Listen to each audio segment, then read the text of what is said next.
Follow Famous and Gravy on the Wondery app or wherever you get your podcasts. You can listen to Famous and Gravy early and ad-free now by joining Wondery Plus in the Wondery app, Apple Podcasts, or Spotify.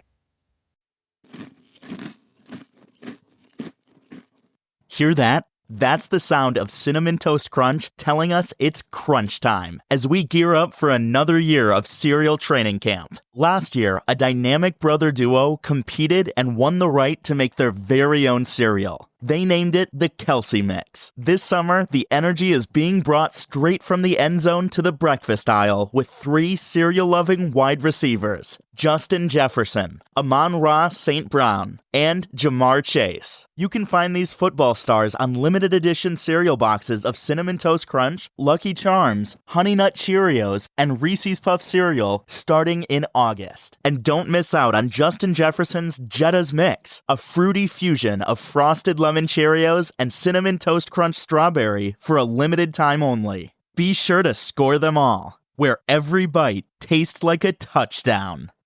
Tipping culture is out of control. Yesterday, I tipped someone just for handing me a napkin. So when Hotels.com gives me up to 20% off for being a member, I finally get tipped. And you know what? It feels good. Hotels.com. Members save up to 20% off at hundreds of thousands of hotels. Famous and Gravy listeners, Michael Osborne here. I've got 2 things to say before we start today's episode. First, we could really use your help growing the show, and there's a very simple thing you can do. Leave a review for Famous and Gravy on Apple Podcasts.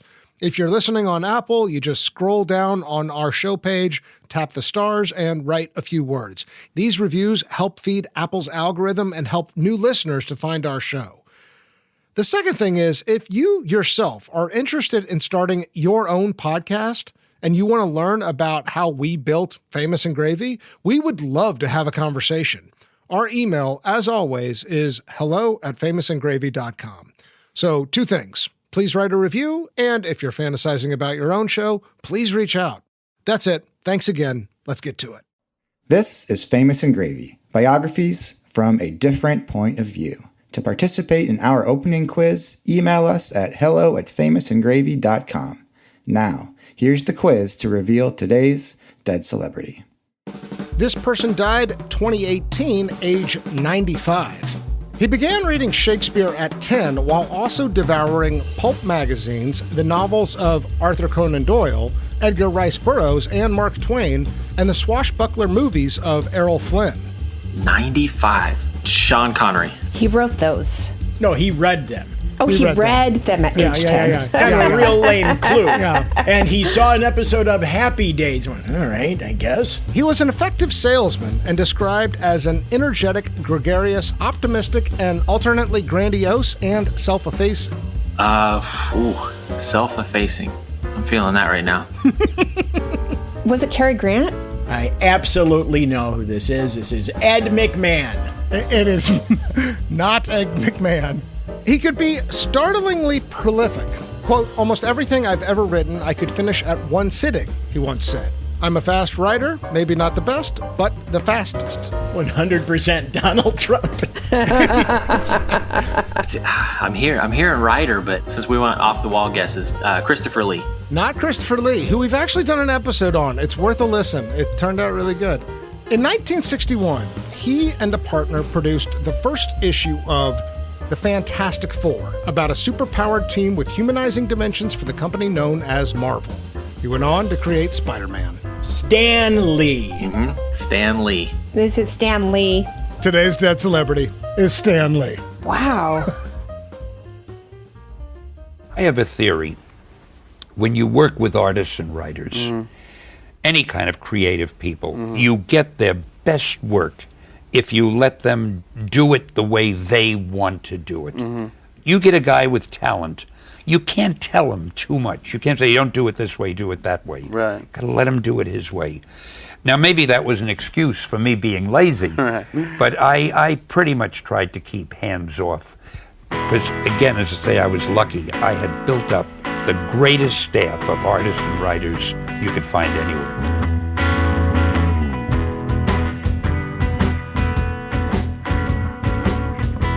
Welcome to Famous and Gravy. I'm Michael Osborne. I'm Isaac Kestenbaum. And on this show, we choose a famous figure who died in the 21st century, and we take a totally different approach to their biography. What didn't we know? What could we not see clearly? And what does a celebrity's life story teach us about ourselves? Today, Stan Lee died 2018, age 95. So today I am overjoyed to have my friend Isaac Kestenbaum on the show. Isaac and I go back, I don't know, over 10 years now. We've known each other. At least, yeah. Currently, you're the director of the SALT Institute. I'm going to take a stab explaining what the SALT Institute for Documentary Studies is, and you tell me where I'm wrong. All right, I'll grade it like the first line of the obit. Yeah, exactly.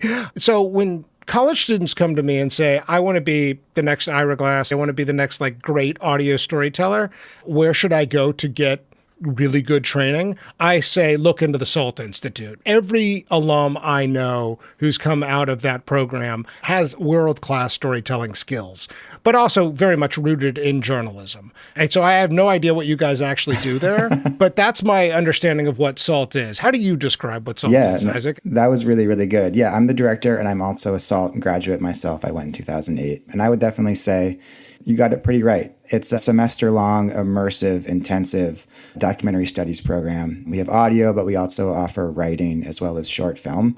You come for one semester and you kind of go from having maybe some of the skills you want to being totally ready to jump into whatever field you want to do and make an immediate impact. And I feel confident saying that pretty much any media organization that you can think of, scratch the surface and there's a SALT grad there. You started at StoryCorps back in the day, right? I mean, you were a producer, and then somewhere along the way, you became an educator. When did that happen?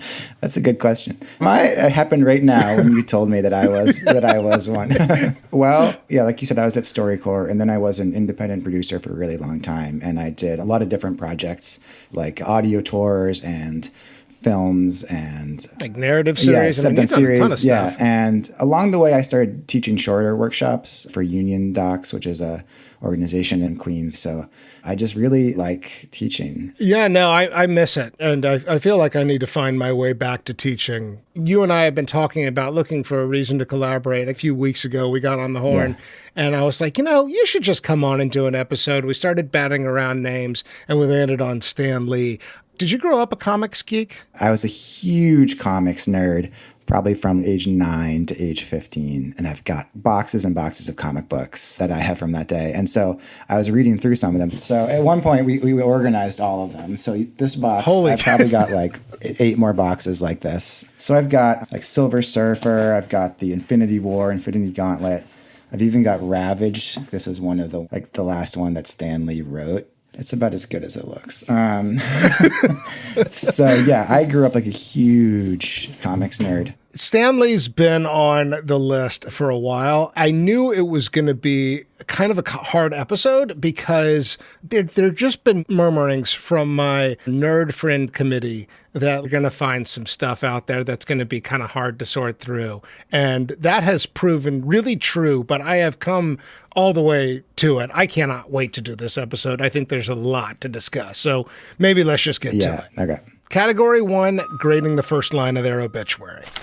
Stan Lee, a writer and editor often credited with helping American comics grow up by redefining the notion of a superhero, including the self-doubting Spider-Man, the bickering Fantastic Four, the swaggering Iron Man, and the raging Incredible Hulk, died November 12th at a hospital in Los Angeles. He was 95. Isaac. There's a lot for me here. I'm going to start with the phrase often credited with helping American comics grow up. Totally. Yes. Wow, that is loaded. Often credited. We ourselves are not crediting him. Yeah. We're just saying he is often credited with helping American comics grow. So we should explain that for anybody who doesn't know. There is deep and fabled controversy around who came up with what in the heyday of Marvel Comics, really in the 1960s. And this is going to be a real topic of this conversation. Stan Lee is somebody who claimed a lot of credit for a lot of the Marvel comic superheroes, Spider-Man, Incredible Hulk, Iron Man, and so forth. As time has gone on, there have been more and more questions about how much he deserves credit, how much it's really the artists like Jack Kirby and Steve Ditko. Yeah. Yeah, I mean, there's been legal wranglings over this. This was sort of a controversy before Marvel movies had taken over Hollywood, and it's only grown since then. And so that term, often credited, is absolutely a couch and an allusion to that controversy. In my heart of hearts, I feel the guy who comes up with the concept is the guy who created father, it. sure. But Steve feels that the person who physically gives it life is the co-creator. Now, while I don't really agree with that, I have enough respect for Steve that I am very happy and very comfortable to call myself the co-creator of all of these things. It's a hedge, right? And then it's a hedge on top of a hedge because he's often credited with helping American comics grow up. So it's like a further waffling there in the beginning of this. I don't know if I like it because, like, it's true. Like, he was often credited and he was never really definitively given the ownership of these icons, but... Well, what's interesting, too, is it says if you just read it, writer and editor often credited with helping American comics grow up, that what the sentence is actually saying is he's credited with helping them grow up. Actually, I don't think that you have to hedge on that. Right. Whatever else Stan Lee was, he was a spokesperson and promoter of the medium. That is his legacy. He has been the face of the industry, by far and away the most recognizable name for decades in comics. He deserves that credit. The question about whether he deserves credit as a writer and editor, that's where the controversy is. Right, no, for sure. So, yeah. But you're right. It is a hedge on top of a hedge. And like when I just first read this, what you see is you see Stan Lee, and then your eyes immediately go down to the fun stuff, the self-doubting Spider-Man, the bickering Fantastic Four, swaggering Iron Man, and raging Incredible Hulk, all of which I love. Each of those one-word definitions of those superheroes just nails it perfectly. Totally. I had the same reaction. Yeah. You know, one of the things that Stan Lee, I think, was so good at is like giving these heroes real human issues, human problems, like how Spider-Man is self-doubting, which I love how that is in there. Oh, that's a good call. I actually didn't notice that, but you're absolutely right. Like, this is his innovation. Superheroes before Marvel had been pretty one-dimensional, bland, and unambiguously virtuous. Yeah. What Stan Lee and Marvel Comics do is make them more complicated figures. So that's happening in this obit line, self-doubting Spider-Man, bickering Fantastic Four, swaggering Iron Man, raging Incredible Hulk. Those are all complicated qualifiers of those characters in a way that honors them. It's not like the mighty Iron Man or like the invincible Incredible Hulk. To the casual reader, you might just come away with that still thinking he created them, though, because like you see Stan Lee and then your eyes are just drawn to the heroes, which I think is kind of like, in some ways, the story of his career, like right there in this sentence. Yeah. Let me ask this. Do you think that these are the right four characters in the Marvel universe? I mean, you could increase the list ad infinitum, but are these the four most important I've ones? thought a lot about this. I was hoping you did. I mean, the biggest problem for me is there are no X-Men here. I don't know if it's because they're such a big group that the writer couldn't think of a one-word thing. They're my favorite, and they're not here. That's a good... Okay, I think if you were going to somehow get X-Men in here, you could take Fantastic Four out.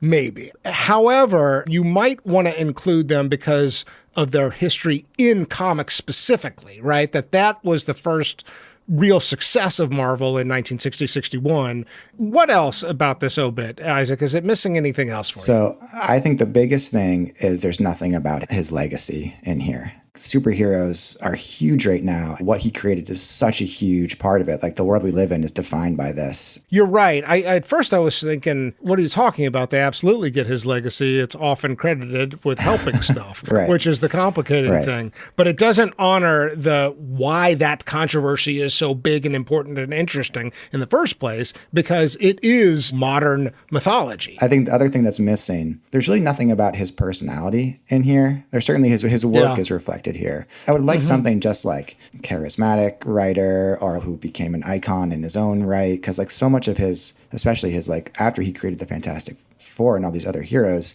he was just kind of creating Stan Lee as a brand for a lot of his career. He's somebody who seems to be all about a good conversation. He's self-effacing and he's funny and he's a good storyteller. Yeah, I agree. All right, so where did you land? So initially, I really wanted to make a pun and say I was going to give it an unfantastic 4. But talking to you a little bit, I think I'm going to give it a little more grace. I'll give it a 6. So I was going at 8. Now that I've talked it out with you a little bit, I'm going to downgrade that to 7. I think what is working for me is really working for me. I do think that they are hinting at a complicated story, but you're absolutely right that they totally underplay who he is and how big the thing was. Those two omissions kind of swamp. I think if there had been X-Men, I would have given it a higher score. Fair enough. All right, 6 and a 7. Let's move on. Category 2, 5 things I love about you. Here, Isaac and I will develop a list of 5 things that offer a different angle on who this person was and how they lived.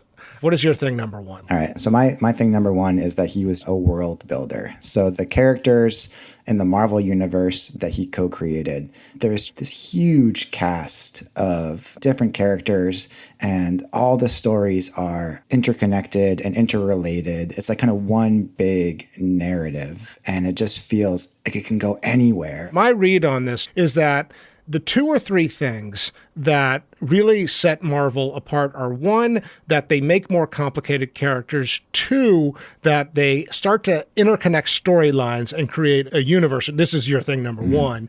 And then 3, I think, we'll talk more about this, I'm sure, that there's also a different relationship with the fans themselves. Right. Those 3 things are kind of like what Marvel was doing. I guess they even call it like the Silver Age or something, right? Yeah, I think that was the Silver Age, yeah. So you grew up reading comics. I think that there are points of comparison for me with these world-building things. Tarantino films. Stephen King really comes to mind, like the Dark Tower series and the way a character will make a cameo in The Stand or in, some other book. You're like, oh, wait, I know where that's from. Yeah. It's such a dopamine hit for the audience to have this deeper inside knowledge of an intersecting storyline. Yeah. So is that kind of what you're speaking to? Yeah, 100%. Like, it's just so fun as a reader. And I think also just the way that like characters could like team up with each other and appear in each other's issues, and this huge kind of like sprawling multi-part narratives that they would tell. I think it's the kind of storytelling we almost take for granted because it's everywhere now, like not just the Marvel movies, like even like the Fargo like extended universe, like they made like all these Fargo TV shows, the Game of Thrones, like all that is I think indebted to this idea that you can build this whole complicated world.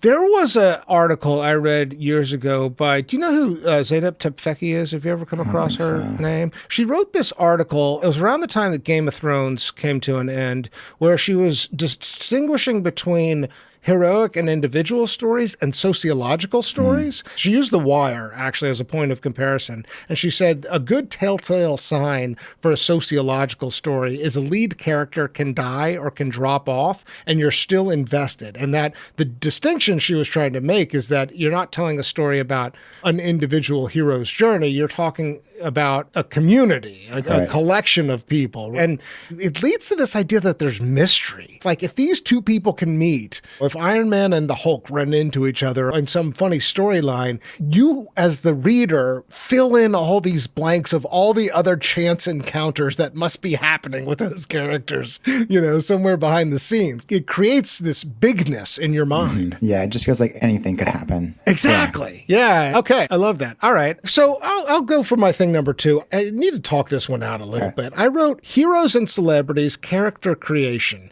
So I want to talk about Stanley himself, not his given name. He was born Stanley Lieber. He broke up his first name, Stanley, into Stan Lee and then officially changed it. And you sort of said this a second ago. I mean, he kind of creates his own brand and his own character.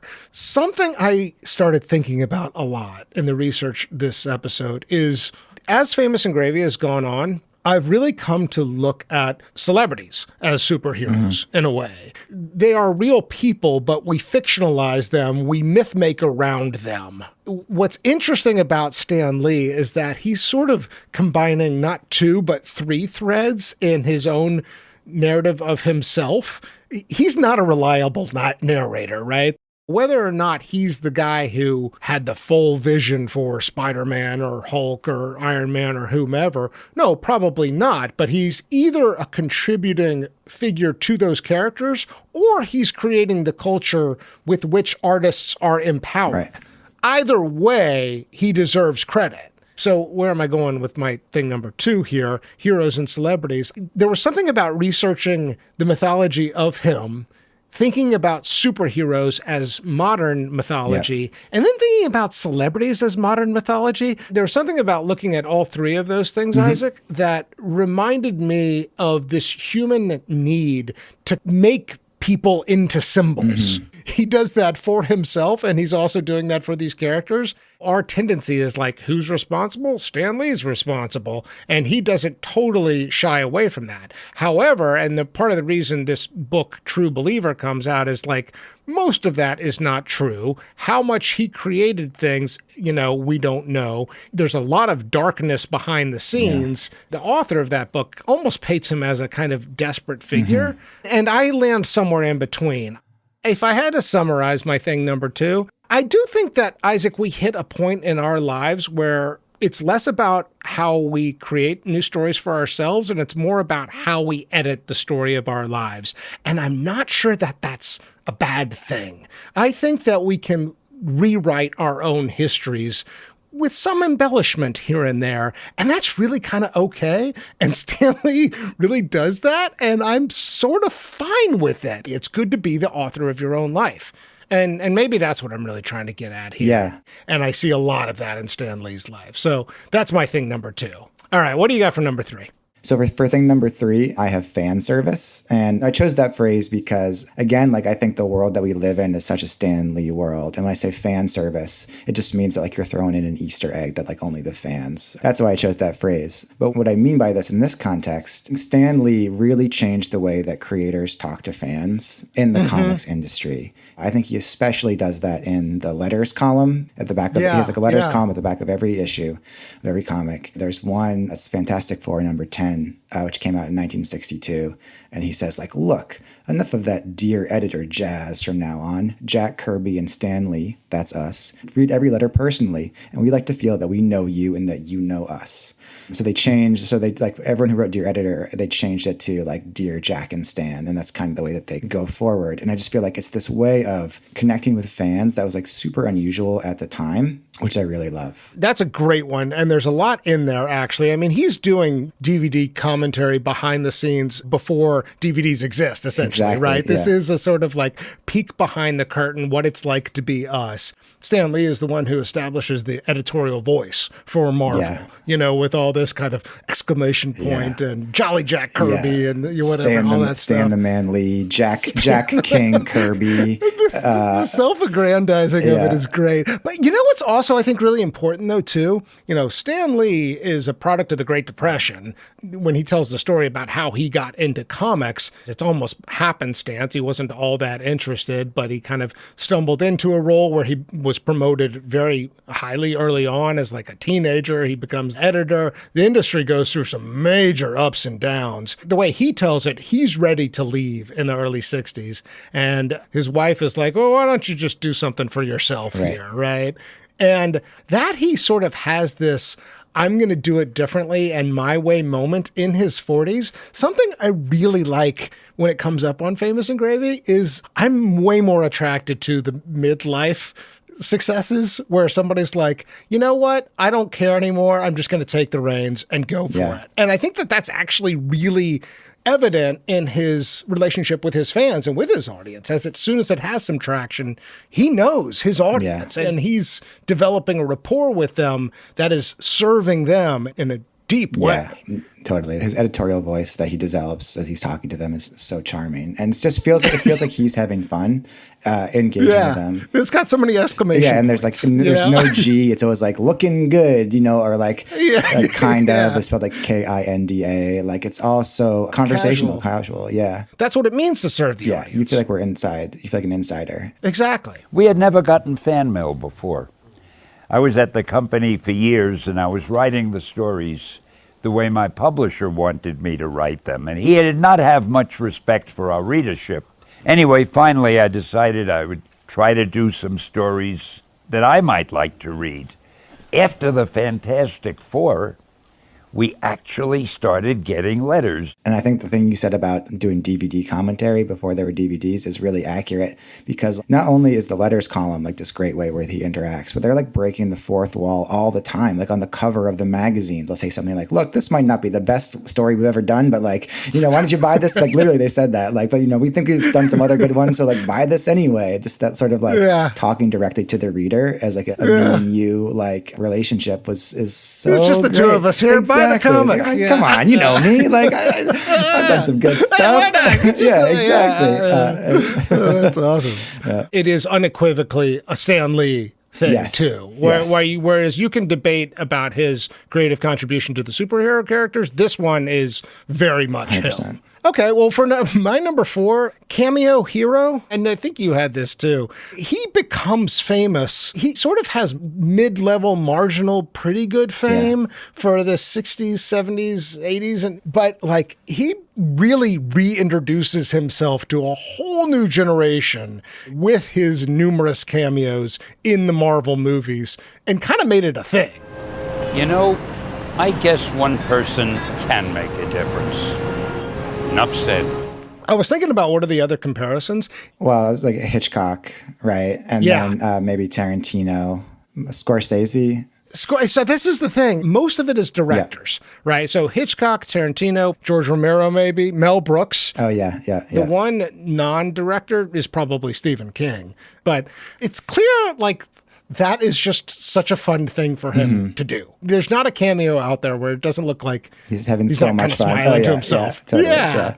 All right, so what did you have for thing number 5? All right. For my thing number 5, I had Codebreaker.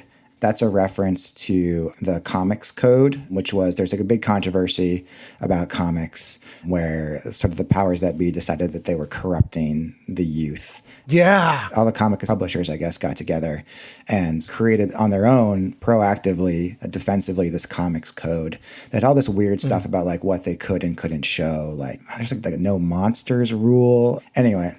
So I think with a lot of Stan Lee's life, everything is kind of murky about like what role he played in creating these things and how much credit he should get for some of these stories.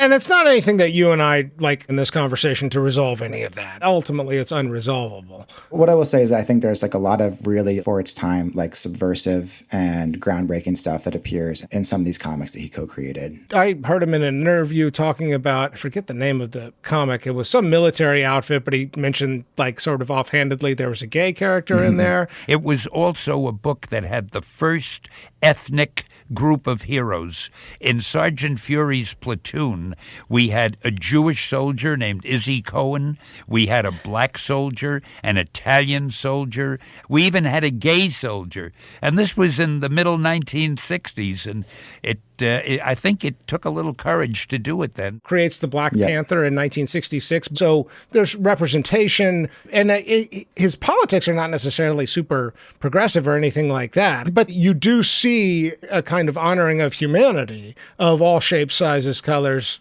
sexual orientations, and so forth, really throughout the work. And it's so funny to me, too, that this all emerges in the 1960s. I mean, I think it does remind me a little bit of music and of rock bands and of how a song is created. If you think the lyrics are the most important thing, if you think the rhythm is, if you think it's about the guitar riffs, whatever, who winds up getting credited is always going to be a little bit unclear. Yeah. I do think that he should get some credit for dialogue. I think if nothing else, he is, for sure. Yeah. Like that is where he has his fingerprints. I was just going to bring up the X-Men again, because, I think there is an argument that the X-Men are a little bit about the civil rights struggle that was happening at the time. Everyone is sort of afraid of them and, hates and fears them, but the X-Men fight for those people anyway. And it's kind of, it's at least acknowledging that there are these issues that are happening. A lot of these kinds of questions of representation, fairness, equality are clearly in the air. And Marvel is rising when a lot of this stuff is sort of chaotically emerging out of culture, right? All right, so let's recap. So number 1, you said World builder. Number 2, I said heroes and celebrities. I think what I'm really trying to get at is author of your own life. Number 3, Fan service. Number 4, I said cameo hero. And number 5, Codebreaker. Codebreaker. Awesome list. All right, let's take a break. Category 3, one love. In this category, we each choose one word or phrase that characterizes this person's loving relationships. First, we will review what we know about the marriage and the kids. So, one wife, Joan Lee, they were married in 1947. Stan was 25, she was 27. They were married until 2017.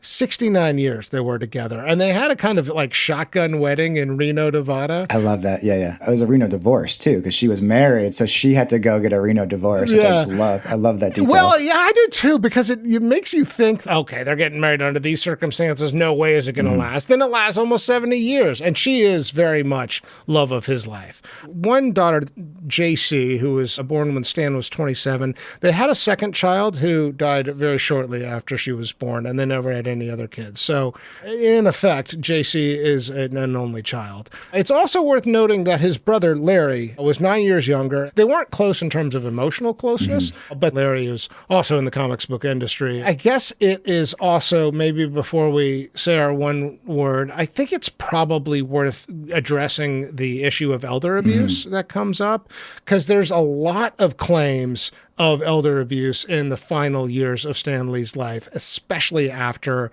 Joan dies. There's like 16 months in between her death and his death. And it does sound like the vultures descended to try to profit from any kind of memorabilia hanging around, begin the arguments over his estate. I mean, it gets pretty ugly. There's no sugarcoating it. I feel like we need to introduce that fact, whether or not we draw attention to it from here on out or not. So what'd you come up with for One Love? So I named it after a title of a favorite book of mine by Gary Steingart. And actually, this is the part that probably bummed me out the most. So I was thinking like superheroes. So I decided on Super Sad True Love Story. Was that because of the sort of end of life part of it? Because JC's a complicated figure, and it does sound like she's, who knows, but there's probably some mental health issues. Yeah, I think, because I do feel like Stan and Joan seem to have a great relationship. Like, they're married for how many years was it? Like, it's almost 70. It's 69 years. Yeah. He said that I took one look at her and it was the face I had been drawing all my life, So I feel like when they first met, I do feel like it was probably love at first sight. So I think there's some real love there. But then I think, this unimaginable tragedy of having their second daughter die. And then it seems like they never talked about it. There's like an interview where like Joan said like, we've never really discussed that, which I feel like maybe some stuff is like repressed there. And then I think the fraught relationship, I think you could certainly say with JC just made, and then the kind of the way that it ended, and this sort of like fizzling out, like you're saying. I mean, I had the same sadness, and I don't know if I'd say bad taste in my mouth, but a kind of like, damn, I was really hoping for a happier home life. There was a biography I read where Stan made it very clear to everybody at Marvel, if Joan calls, I don't care what meeting I'm in, I'm taking that call, and he talked to her every day. The fact that they were married almost 70 years, it does sound like she grew accustomed to a lavish lifestyle that he wanted to provide for. Reading between the lines, you get the sense that he feels some conflict about maybe having enabled his daughter with a certain kind of expectation for providing for her and never quite giving her the tools to provide for herself. All of that does sort of speak to, on one hand, a sadder home life. On another hand, I don't know, the marriage is really good. I went with splash page and word balloon for my One Love. So I was looking for some, I had to get cute with my metaphor. Splash page takes up the entire page. It's this highly stylized and dramatic thing that you see in the first page of the comic. And it's tone setting. The word splash did something for me because I think that there is a kind of materialism with both his wife and daughter that Stan feels like he has to provide for. They're going to live in nice places. They're going to spend a lot and shop a lot, and so that's splashy. Word balloon, I was trying to get at more of the kind of what we were talking about earlier. There's a little bit of a disconnect between his words and reality. And I was also thinking a balloon is sort of fragile. It can be popped. It might drift away in the wind. So one other point that sort of sticks out to me as I reflect back on his family life, it does sound like his dad was really down on his luck. And one of the reasons Stan Lee was sort of claiming territory and maybe claiming credit is because there was a certain kind of desperation to be employed at a young age. When he talks about having worked in the comics industry, he had ambitions to do other things. He wanted to write the great American novel. He wanted to go to Hollywood, and wakes up at age 40 and he's like, I've been doing this 20 years. At least I have a job. But then all of a sudden has this moment to do something very different with Marvel. And from then on, his life is on a different trajectory. But I do think there is a certain kind of provide mentality that was wired into him at a young age that gives him a reason to get out of bed in the morning and to be as self-aggrandizing as he is. That's what's in the word bubble a little bit. But yeah, my metaphors for this were only so good. Shall we move on? Let's. Next category, net worth. In this category, Isaac and I will each write down our numbers ahead of time. We'll then talk a little bit about our reasoning, and then finally we'll look up the net worth number in real time to see who's closest. And lastly, we will place this person on the Famous and Gravy net worth leaderboard. Stan Lee has this I am going to provide no matter what attitude. It's funny as it relates to this category because on one hand, he's claiming a lot of credit. He also, through courts and through contracts and through the arrangement with Marvel, does not really experience the unbelievable economic windfall, that he could have, right? I mean, he ends up settling to not profit from residuals, and I think the number is like $10 million or something in the early 2000s. He initially had a contract where he could get 10% of the profit of any film and television projects from Marvel. And like, that's an interesting word, profit, because I think like studios have this way where like nothing really makes a profit, so they don't get taxed on it. But either way, he 10% of profit on all Marvel film and television projects is insane. Whatever else that means, had that been in place for the 21st century, we would be talking about one of the richest men on the planet. Like the Marvel Cinematic Universe is like worth $31 billion now. Yeah. Right. So 10% of that is pretty good. But like, it seems like a lot. When the first successful Spider-Man movie came out, he sued Marvel publicly, and someone at the time was like, this is as if Colonel Sanders is suing Kentucky Fried Chicken. Like, it just made no sense to them. He is really a key creative force in the 1960s. He still has a senior position throughout the 70s. He sort of transitions into more of a figurehead, emeritus figure. He does, starting in the 80s, try to make overtures to Hollywood and tries to get deals going. That's another place where there's sort of conflict about how much success he had. He was involved in some successful animated things. He kept saying deals were going to happen that didn't happen.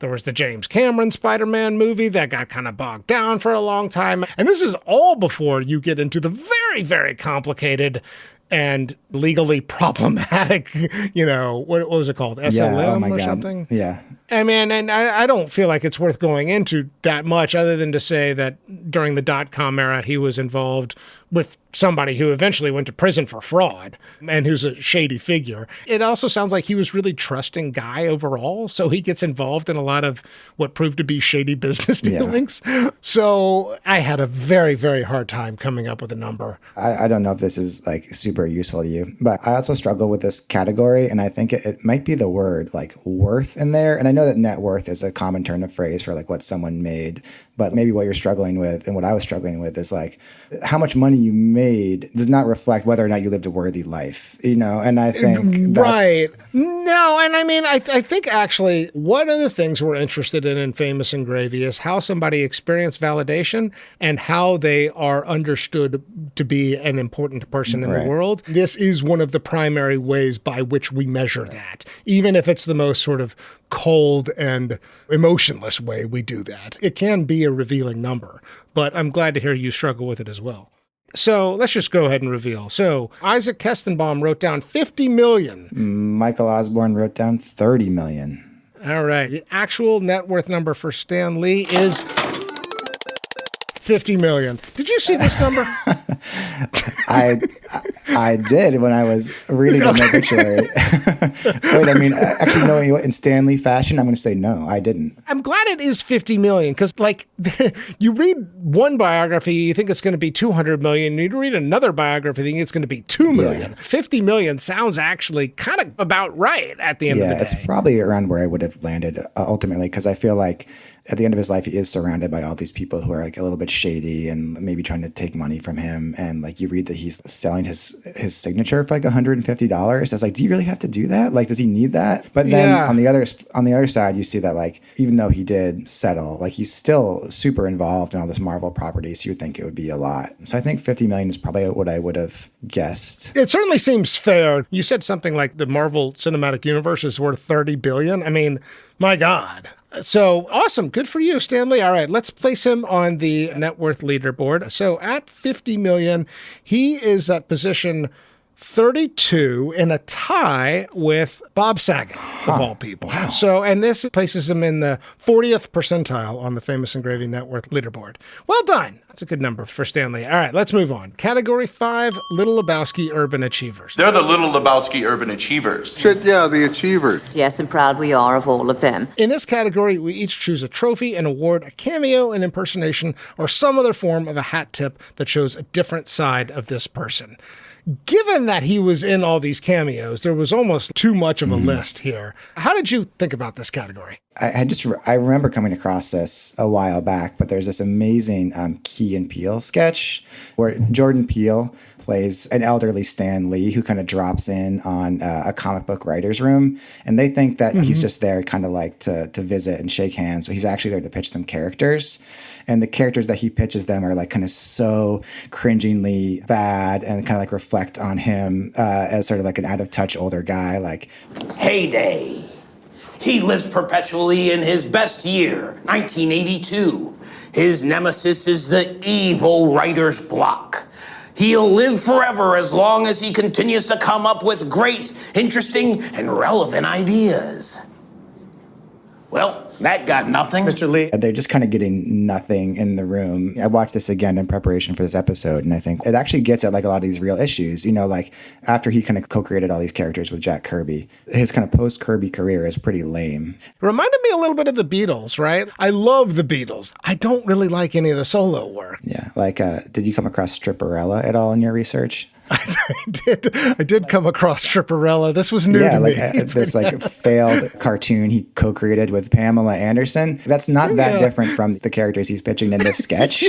There's a lot of bad ideas here. And then if I can spoil the ending of this little sketch, like it's revealed that somehow he has like actually hiring and firing power over this group that he's pitching to. I mean, he like reveals that at the end and they all like kind of come around to him. So I also feel like that kind of gets at like somehow he like kind of lands on top and like it works out okay for him, even though he's pitching bad ideas, like somehow it works out.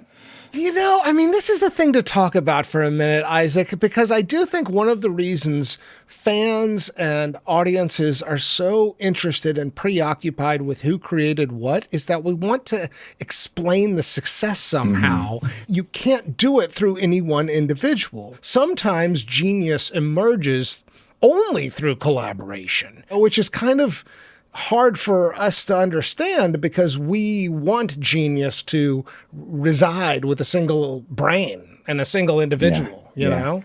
I love that one. What was yours? Well, so I went with Mallrats, the Kevin Smith movie. And I mean, so I rewatched some scenes from that, and it's not a good movie. Kevin Smith is somebody who I really, really like and don't much care for really any of his movies all that much. I don't hate him. I just don't think that they're all that great. But I love hearing him talk. I love the Stanley Kevin Smith relationship.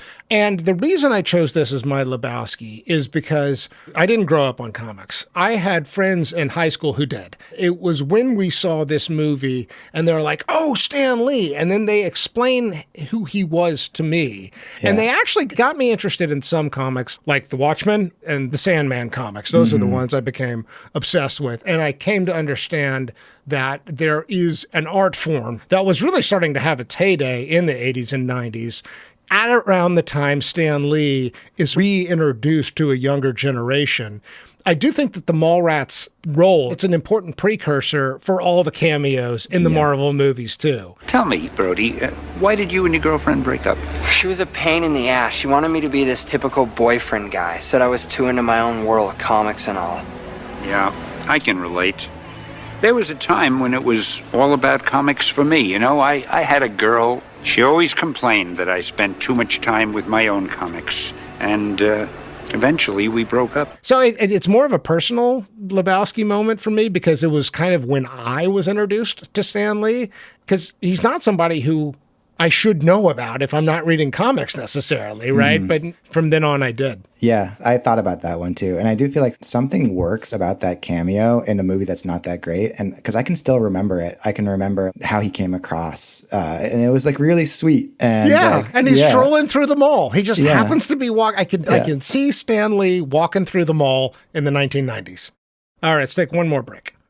All right, category 6, words to live by. In this category, we each choose a quote. These are words that either came out of this person's mouth or was said about them. Maybe before we do this category, are we both agreed that we're not going to say with great power comes great responsibility?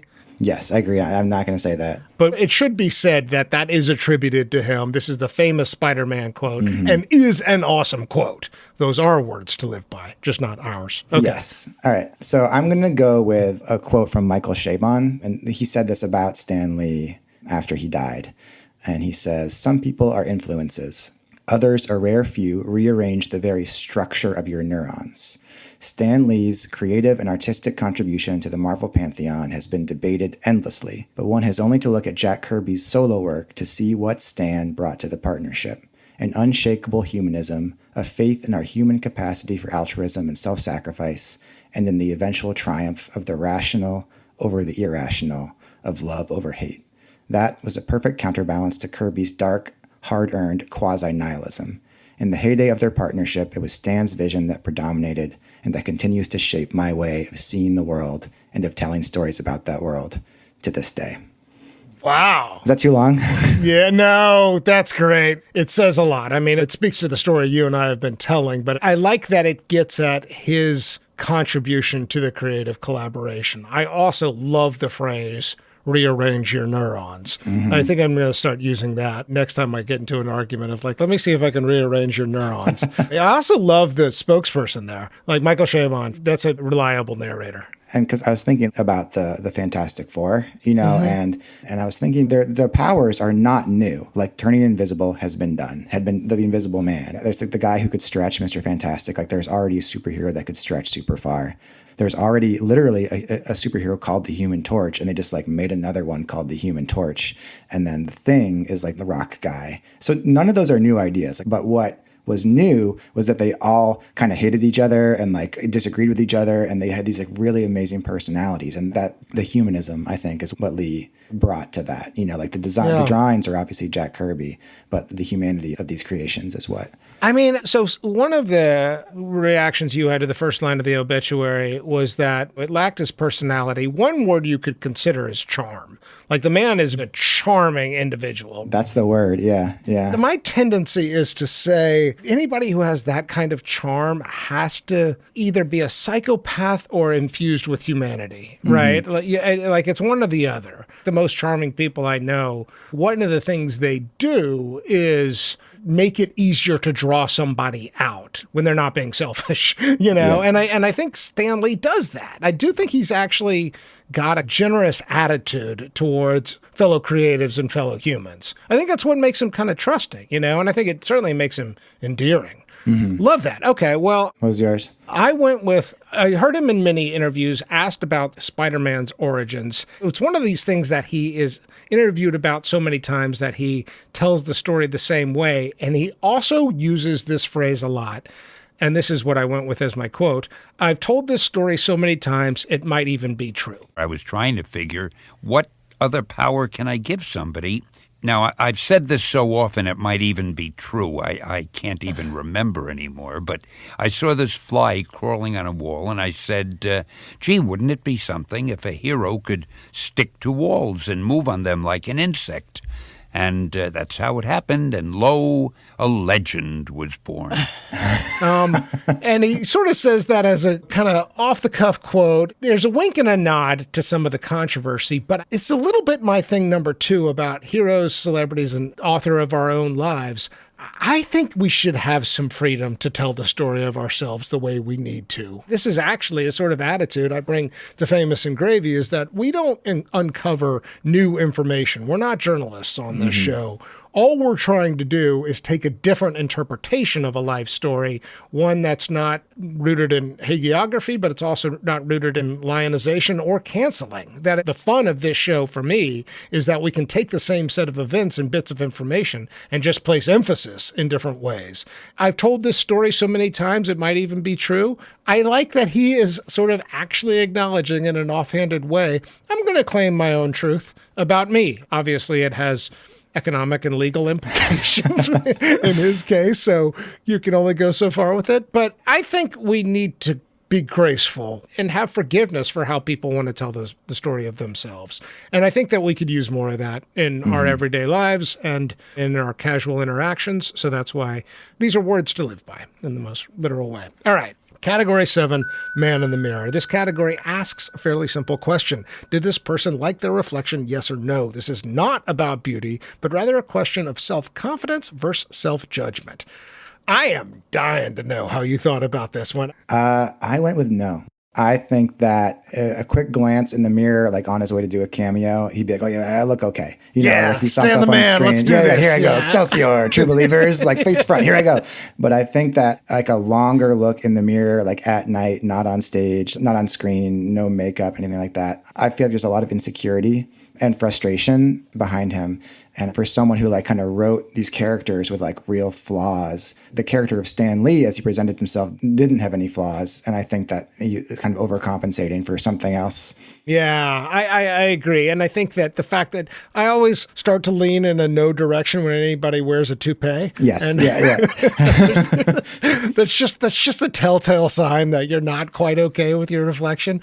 I went actually the other direction. Okay. I said he did. I totally had the same thoughts you just had. This kind of goes back to him landing with $50 million at the end, that while there is definitely some insecurity and maybe even a little bit of desperation, there is a self-confidence, one that emerges in a moment of surrender. In the 1960s, when he says, I'm going to make more complicated figures, I'm going to take on this editorial voice, I'm going to put myself as the face of this comics book industry. And there's a sort of embracing of fate, because this is not a man who was initially drawn to comics, and he just finds himself in this medium where, you know, he's even saying, like, I would be at parties, people would ask me what I do, I'd try and hide it. When it came out that I was doing comics, people didn't want to talk to me. I mean, he's ashamed at times in his life about being in the comics industry. I think he also has this idea these comics should be made into movies. This is a template for movie making. Why hasn't Hollywood caught on? And even though he doesn't experience the total economic windfall of that, his intuition about that is borne out by history. He's right? So I do think that he has some things, his head can hit the pillow at the end of the night and say, I was really right about a lot of stuff here, and I feel pretty good about that. Plus, I think the fact that there's an almost 70-year marriage and a real love of his life, even though there's a complicated family home life and he's too trusting and that kind of bites him in the ass at the end of his life, I still think that there's a fair amount of love, gratitude, and self-confidence. But I hear your case for desperation. Like, this one is we can both agree and still come to different answers. You know what? Yeah, I think you've almost rearranged my neurons on this, but not quite. And I think, you brought up these like kind of sad, scary allegations of elder abuse before. And there was like a New York Times article, maybe not long before he died, where they visited him to be like, what's really going on? Is he really like being held captive in his own house? Yeah. And he's like, I'm doing great. He's like, I've never been happier. I love my life. And I think it kind of goes back to like, is he a reliable narrator? And there's other recordings that were made available of this really shady character. This was in that True Believer book. And I mean, I think it's way too easy to oversimplify some of this stuff, which is this category is the oversimplification category. Let's go ahead and move on. All right. Category 8, cocktail, coffee, or cannabis. This is where we ask, which one would we most want to do with our dead celebrity? So I'm retired from marijuana, but I definitely am going with marijuana here.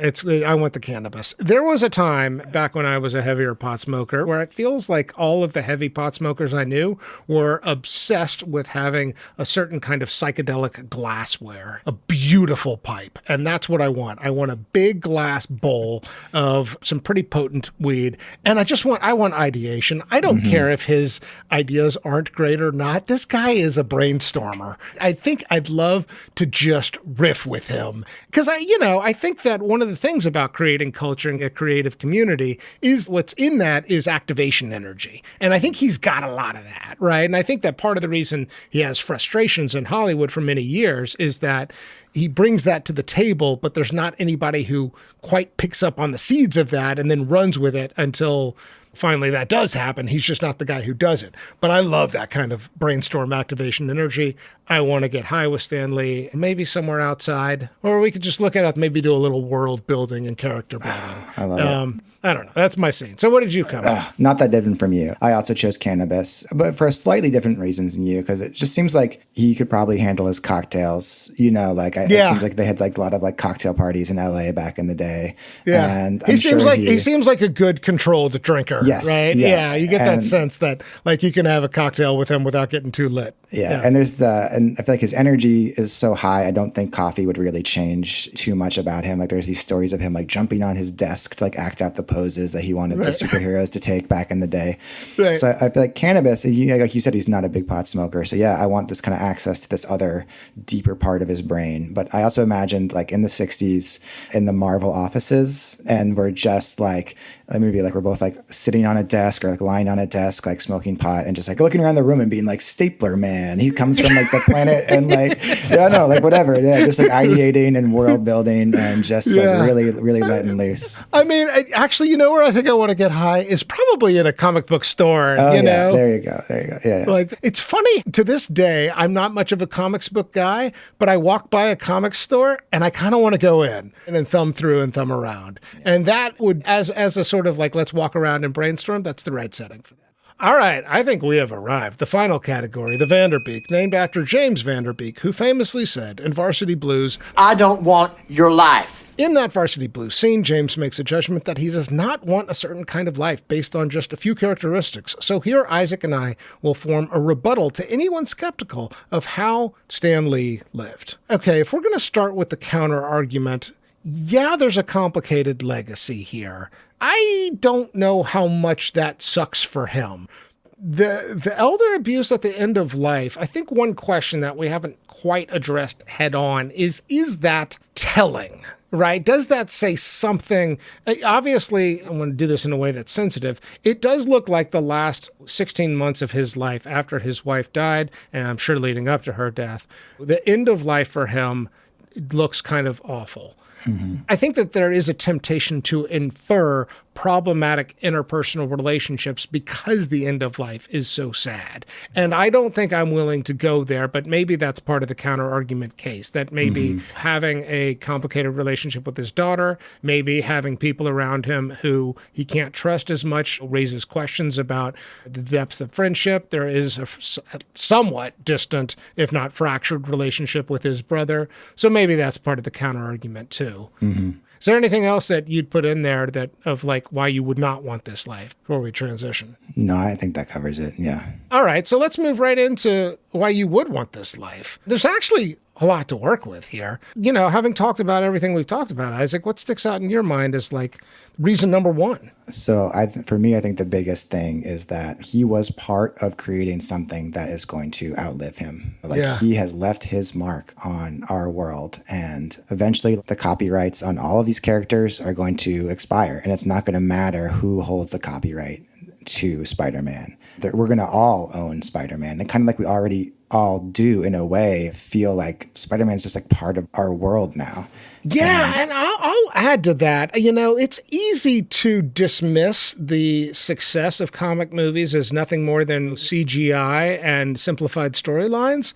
I think that underplays what superheroes represent and how much humankind needs mythology and needs imagined characters with superhuman capabilities so that we can understand our own desires and our own inadequacies better. These characters are meaningful, even if they feel simplified and adolescent, if not, childish. Right. And I think you can conflate like something that's simple and easy to understand with something that is immature. Yeah. And then they're different things. Like some of this stuff seems so simple, like Spider-Man. Like I could have thought of that, but like I didn't, and like right.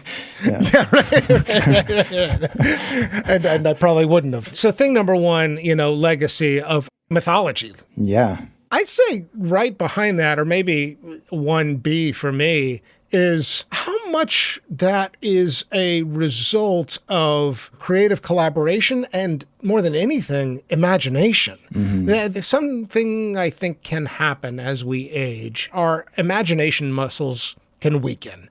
And he lived a life where whatever else was happening, he is in this sort of ideation state and dreaming up and living in multi-chromatic worlds or something, and in imagined spaces. And I think that that's kind of awesome. I think thing number 3, I do think that he found his soulmate. The read I get on the marriage is that he loved her. And that she loved him back. And that when he tells the story of saying, I wanted to leave the comics industry, she's the one who says, well, you might as well just go for it. And I think that says something. While there's other places where the interpersonal life looks a little complicated, he's got a woman he loves for 70 years, and that's pretty awesome. Yeah. What else? Is there anything else that we've talked about? I mean, I guess it seems like he mostly had a good time. I feel like he enjoyed, like you see him in those cameos, he's having a great time. And there were like accounts in some of the research I did of like, they seemed to have like pretty awesome cocktail parties, like at their great house in Los Angeles, overlooking the lights of LA, out on the patio, drinking cocktails. Like, yeah, I 100% agree with that. In fact, there are people I can point to who I know they have darkness and know they have moments of doubt, but overall carry positive energy with them everywhere they go. And he is definitely a positive energy kind of guy. He's obviously a great storyteller, whatever you make of the stories. I love that. I think that his personality and his positive energy are reasons to want that life. Well, maybe that's good. So let's recap. Number 1, we said what it meant to create the modern mythology. Number 2, imagination and a life of creative collaboration. Number 3, marriage and love, and perhaps a soulmate. And number 4, positive energy. So with that, James Vanderbeek, I'm Stan Lee, and you want my life.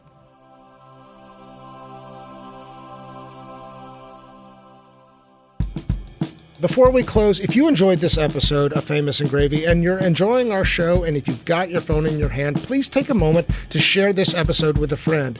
Our goal is to grow our podcast one listener at a time.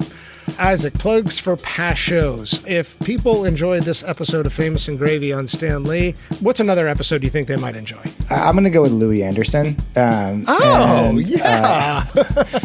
Just one of my favorite all-time episodes of yours, but I think especially just, talking about someone with like emotional transparency or like really understanding themselves. And I feel like Louie Anderson, there's a part where he talks about how he cries often, and I feel like he's just so emotionally, has real access to his emotions. Yeah, High EQ Guy, episode 53, Heartwarming Humor, Louie Anderson. I love that one. Deep pull. I almost went with Macho Man, Randy Savage. Also because of the emotional thing where he's like, I have access to all of my... It was so hard to record that episode without doing Randy Savage impersonations the whole time. Of course, yeah. I'm going to go with a more recent one. Episode 97, Time Pilgrim, Kurt Vonnegut. I think that there is a kind of world-building quality there, too. In fact, we probably should have talked about that when we were talking about world building. I think that there's also a way in which he is such a important storyteller of the 1960s and for the 1960s, even though he's not of that generation. So episode 97, Time Pilgrim, Kurt Vonnegut. That's a great one, too. All right, here is a little preview for the next episode of Famous and Gravy. He was nominated for the Oscar 5 times, and his range of roles was astonishing. But his rare attempts at unsympathetic roles usually failed. Unsympathetic roles? Wow. Who would it be? Cary Grant? Not Cary Grant. Famous and Gravy listeners, we love hearing from you. If you want to reach out with a comment, question, or to participate in our opening quiz, email us at hello@famousandgravy.com. In our show notes, we include all kinds of links, including to our website and our social channels. Famous and Gravy is created by Amit Kapoor and me, Michael Osborne. Thanks so much to Isaac Kestenbaum for guest hosting. This episode was produced by Ali Arazola with assistance from Jacob Weiss. Original music by Kevin Strang. Thanks. See you next time.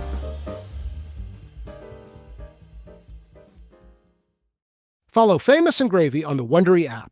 You can listen to more episodes early and ad-free right now by joining Wondery Plus in the Wondery app, Apple Podcasts, or Spotify. Before you go, tell us about yourself by completing a short survey at Wondery.com/survey. With so many options, why choose Arizona State University? For me, the only online option was ASU because of the quality. Their faculty was really involved with their students and care about your personal journey. The dedication to my personal development from my professors, that's been extremely valuable to me. Earn your degree from the nation's most innovative university. Online. That's a degree better. Explore more than 350 plus undergraduate, graduate, and certificate programs at asuonline.asu.edu.